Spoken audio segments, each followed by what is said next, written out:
Assalamualaikum teman-teman. Hai, welcome to our video.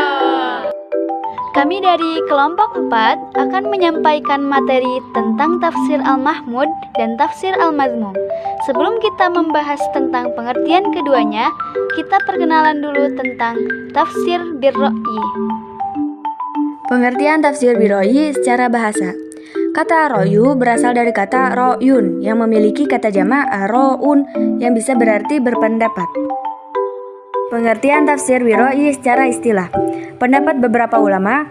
Yang pertama, tafsir bir-ra'yi ialah tafsir yang di dalamnya menjelaskan makna yang hanya berpegang pada pemahaman sendiri dan penyimpulan yang didasarkan pada ro'yu semata. Yang kedua, tafsir bir-ra'yi ialah tafsir yang berdasarkan ijtihad mufassir. Pendapat atau ijtihadnya yang didasarkan atas sarana ijtihad. Yang ketiga, Muhammad Ali Asy-Syabuni ialah ijtihad yang didasarkan pada dalil-dalil yang sahih. Kaidah yang murni dan tepat bisa diikuti serta sewajarnya digunakan oleh orang yang hendak mendalami tafsir Al-Quran atau mendalami pengertiannya. Dari beberapa pendapat di atas, dapat penulis simpulkan bahwa tafsir bir-ra'yi adalah suatu metode tafsir dengan menggunakan kekuatan akal pikiran yang sudah memenuhi syarat dan memiliki pengakuan dari para ulama untuk menjadi seorang mufassir. Namun, penafsirannya harus tetap sejalan dengan hukum syariah tanpa ada pertentangan. Dengan kata lain, mufassir boleh berijtihad untuk memperoleh pemahaman baru serta mengistinbatkan makna dan hikmah Al-Quran. Sehubungan dengan itu, Abdullah Syahata menyatakan bahwa terpengaruhnya tafsir dengan disiplin ilmu yang digeluti mufassir bukanlah sesuatu yang negatif selama tidak menjadikan Al-Quran hanya sebagai kitab pengetahuan. Dengan demikian, segala bentuk ijtihad yang tidak membuat manusia berpaling dari Al-Quran tidaklah dilarang. Kedudukan tafsir bir-ra'yi. Tafsir bir-ra'yi memiliki peran yang sangat penting untuk menjelaskan ayat-ayat yang belum ditafsirkan. Tidak hanya itu, tafsir bir-ra'yi mampu menyuguhkan pemahaman baru sehingga Al-Quran dapat tetap berlaku sepanjang masa. Kelebihan tafsir bir-ra'yi. Tafsir bir-ra'yi memiliki beberapa kelebihan sebagai berikut. Pertama, melakukan tafsir bir-ra'yi sama saja melakukan perintah Allah Subhanahu wa taala, yaitu berijtihad. Yang kedua, tafsir bir-ra'yi merupakan upaya untuk mengetahui makna-makna kitab Allah Subhanahu wa taala. Yang ketiga, tafsir bir-ra'yi menjadikan disiplin ilmu Al-Qur'an terus berkembang. Yang keempat, tafsir bir-ra'yi dapat mengadaptasikan Al-Quran sesuai dengan kehidupan masa kini. Yang kelima, para mufassir dapat menafsirkan seluruh komponen ayat-ayat Al-Quran secara dinamis sesuai dengan perkembangan ilmu pengetahuan dan teknologi. Selanjutnya adalah kemunculan tafsir bir-ra'yi. Tafsir bir-ra'yi sebenarnya telah muncul sejak masa sahabat. Ketika itu belum muncul bermacam-macam madhab, serta wilayah kekuasaan Islam belum begitu luas, sehingga tafsir-tafsir belum diwarnai dengan beragam kepentingan. Namun, waktu terus berjalan dan madhab yang dianggap menyimpang pun muncul. Hal itu mengakibatkan Al-Quran ditafsirkan dengan ijtihad yang menyimpang serta tidak menggunakan tinjauan kebahasaan yang benar. Oleh sebab itu, muncullah istilah tafsir bir-ra'yi al-mazmum. Selanjutnya adalah perkembangan tafsir bir-ra'yi. Sebagaimana telah dikemukakan pada pendahuluan, tafsir bir-ra'yi mulai berkembang sehingga sekitar abad ketiga Hijriah. Corak penafsiran sesuai dengan sudut pandang mereka masing-masing. Kaum fusaqo atau ahli fikih menafsirkannya dari sudut hukum fikih seperti yang dilakukan oleh Jasah Al-Qurtubi dan lain-lain. Kaum teolog menafsirkannya dari sudut pemahaman teologis seperti Al-Kashaf karangan Az-Zakhsyari, dan kaum sufi juga menafsirkan Al-Quran menurut pemahaman dan pengalaman batin mereka seperti tafsir Al-Quran Al-Azim oleh At-Tustari, Fusahat Makkiyah oleh Ibnu Arabi, dan lain-lain. Pendek kata, corak tafsir bir-ra'yi ini muncul di kalangan ulama-ulama mutaakhirin, sehingga di abad modern lahir lagi tafsir menurut tinjauan sosiologis dan sastra Arab seperti tafsir Al-Manar, dan dalam bidang sains muncul pula karya Jawahir Tantawi. dengan judul Tafsir Al-Jawahir. Melihat perkembangan tafsir Bi-ar-Ra'yi yang demikian pesat, maka tepatlah apa yang dikatakan Manna Al-Khottan, bahwa tafsir Bi-ar-Ra'yi mengalahkan perkembangan Al-Ma'sur. Selanjutnya adalah beberapa contoh kitab tafsir Bi-ar-Ra'yi. Beberapa contoh kitab tafsir Bi-ar-Ra'yi yang sangat besar manfaatnya bagi perkembangan ilmu tafsir. Di antaranya adalah yang pertama, Mafatih Al-Ghaib atau kunci-kunci keghaiban, juga umum disebut dengan At-Tafsir Al-Kabir, karangan Muhammad Ar-Razi Fakhr ad-Din. Yang selanjutnya, Tafsir Al-Jalalain atau Tafsir Dua Orang Jalal, karya Jalal ad-Din Al-Mahalli. Selanjutnya, Anwar At-Tanzil wa Asar At-Ta'wil atau Sinar Al-Quran dan rahasia-rahasia penakwilannya, buah pena Al-Imam Al-Qadhi Nasir ad-Din bin Abi Sa'id Abdullah Ali Umar bin Muhammad Asy-Syarazi Al-Baidawi. Selanjutnya, Ruh Al-Ma'ani atau jiwa-jiwa makna-makna Al-Quran dengan mu'alif pengarang Al-Alamah Syihab Al-Din Al-Alusi. Selanjutnya, Zad Al-Masir fi Ilm At-Tafsir atau bekal perjalanan dalam ilmu tafsir, setebal 2768 halaman dalam 8 jilid, usaha Al-Imam Al-Abi Faraj Jamal ad-Din Abd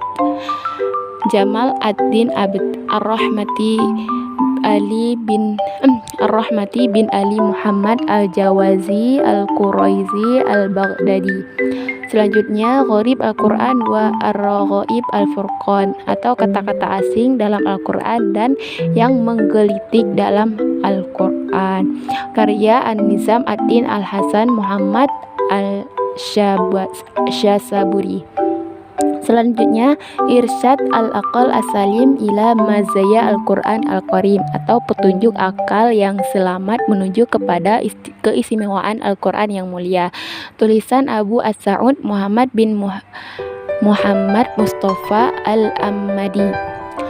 Selanjutnya, Tafsir Al-Khazin, lebih populer dengan nama Lubab Al-Ta'wil fil Ma'ani At-Tanzil atau pilihan penakwilan tentang makna-makna Al-Quran, susunan A'la ad-Din Ali bin Muhammad bin Ibrahim Al-Baghdadi yang lebih masyhur dengan panggilan Al-Khazin. Tafsir ini terdiri atas 4 jilid dengan tebal halaman antara 2160 sampai 4400. Selanjutnya, At-Tibyan fi Tafsir Al-Quran atau keterangan dalam menafsirkan Al-Quran, karya Al-Imam Asy-Syaikh Ismail Haqiqi Al-Barusaswi, setebal 10 jilid dengan jumlah halaman sekitar 4400 halaman. Serta masih banyak lagi kitab-kitab tafsir Bi-ar-Ra'yi lainnya yang sangat penting untuk dikaji. Pembagian tafsir Bi-ar-Ra'yi. Mengingat tafsir Bi-ar-Ra'yi lebih menekankan sumber penafsirannya pada kekuatan bahasa dan akal pikiran mufasir, maka para ahli ilmu tafsir membedakan tafsir Bi-ar-Ra'yi ke dalam 2 macam, yaitu yang pertama, tafsir Bi-ar-Ra'yi yang terpuji atau disebut tafsir Al-Mahmud, dan yang kedua, tafsir Bi-ar-Ra'yi yang tercela atau disebut tafsir Al-Madhmum. Pengertian tafsir Bi-ar-Ra'yi Al-Mahmud. Tafsir Bi-ar-Ra'yi Al-Mahmud adalah ikhtiar untuk menemukan pemahaman Al-Quran dengan menggunakan berbagai pengetahuan seperti ilmu bahasa Arab atau ilmu-ilmu yang lain. Adapun di antara macam-macam tafsir Al-Mahmud sebagai berikut. Yang pertama, penafsiran para sahabat dan tabi'in. Yang kedua, penafsiran yang bersandar pada qaulus sahabah dan tabi'in dengan sanad yang sahih. Yang ketiga, penafsiran para mufasir yang bersepakat menggabungkan hadis yang benar dengan menghilangkan rantai sanadnya dan pendapat ilmiahnya. Tafsir Bi-ar-Ra'yi yang terpuji yaitu tafsir yang memiliki ciri-ciri sebagai berikut. Yang pertama, sesuai dengan tujuan asy-syar'i. Yang kedua, jauh atau terhindar dari kesesatan. Yang ketiga, dibangun atas dasar-dasar kaidah kebahasaan. Yang keempat, tidak mengabaikan kaidah-kaidah penafsiran yang sangat penting, seperti memperhatikan asbabun nuzul, ilmu munasabah, dan lain-lain saran yang dibutuhkan oleh mufasir. Adapun syarat-syarat diterimanya tafsir biroi al-mahmud diantaranya, yang pertama, memiliki kutipan dari Rasulullah SAW yang terjaga dari riwayat dhaif dan maudhu. Yang kedua, berpegang pada pendapat sahabat. Pendapat tersebut berkedudukan hukum marfu, terlebih lagi yang berkaitan dengan sebab turunnya ayat. Yang ketiga, berpegang pada kemutlakan bahasa. Dan yang keempat, berpegang pada petunjuk yang disyariatkan oleh struktur kalam dan berpegang pada hal-hal yang ditunjukkan oleh syariat.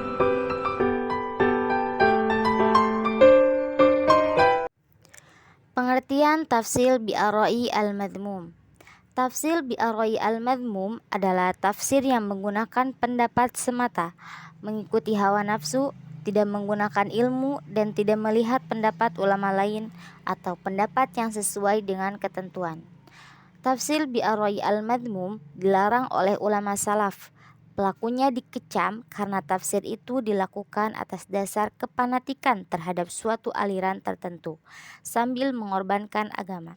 Dengan kata lain, jika menafsirkan Al-Quran hanya berdasarkan hawa nafsu atau kepentingan individu dan sebuah pihak, ikhtiar tersebut termasuk tafsir bi'arai al-madmum yang harus ditolak. Tafsir ini pada mulanya digunakan ulama untuk pembela madhab yang diikuti. Selanjutnya, mereka mencari-cari sejumlah ayat Al-Quran yang dapat menguatkan pendapat mereka.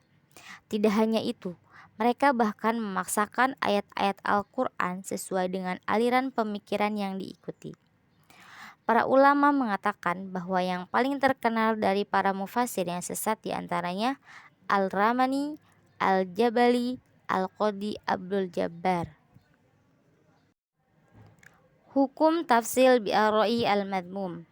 Hukum tafsir bi'arai al-madmum haram dan hasilnya tidak boleh dipraktekkan karena banyak memberikan mudarat dan bahkan menyesatkan manusia. Ibnu Taimiyah berkata, menafsirkan Al-Quran hanya berdasarkan ijtihad hukumnya haram. Siapa yang menafsirkan Al-Quran dengan pendapatnya sendiri, ia telah memaksakan sesuatu yang tidak dia ketahui dan melakukan perbuatan yang tidak diperintahkan. Apabila ia memperoleh makna yang tepat, ia tetap melakukan kesalahan. Ia bagaikan seorang hakim yang memberikan keputusan pada seseorang, sementara ia sendiri tidak mengerti isi keputusan tersebut. Dengan demikian, nerakalah yang lebih pantas baginya. Meskipun pendapat sesuai dengan syariat, hanya saja dosanya lebih ringan daripada mereka yang salah. Adapun tafsir bi'arai yang tercela yaitu tafsir bi'arai yang ciri-ciri penafsirannya sebagai berikut. Yang pertama, mufasirnya tidak mempunyai keilmuan yang memadai atau bodoh. Yang kedua, tidak didasarkan pada kaidah-kaidah keilmuan. Yang ketiga, menafsirkan Al-Quran dengan semata-mata mengandalkan kecenderungan hawa nafsu. Yang keempat, mengabaikan aturan-aturan bahasa Arab dan aturan syariah yang menyebabkan penafsirannya menjadi rusak, sesat, dan menyesatkan. Itulah sebabnya mengapa tafsir seperti itu disebut pula dengan at-tafsir al-batil, bahkan tidak jarang digabungkan menjadi tafsir madmum yang batil. Sekian yang dapat kami sampaikan, semoga dapat dipahami dan dapat diambil manfaatnya oleh teman-teman semua. Wassalamualaikum warahmatullahi wabarakatuh. See you!